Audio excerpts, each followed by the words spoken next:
Un attimo fa abbiamo parlato con l'associazione assaggiatori, una figura che è da profani del mestiere ma che può essere un primo passo verso poi quello che è il gradino più alto. Voi rappresentate l'associazione infatti dei sommelier.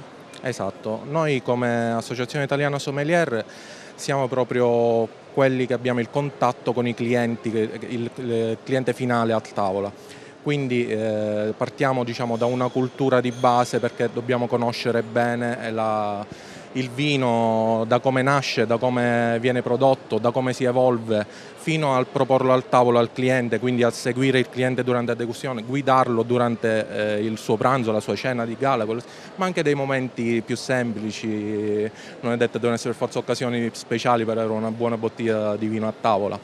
Quindi noi come sommelier ci occupiamo del servizio, dell'approccio che hanno i clienti col mondo del vino. Infatti per fare tutto questo l'AIS organizza tanti corsi, i corsi di sommelier appunto, corsi che sono suddivisi su 3 livelli appunto per permettere un approccio graduale al mondo del vino.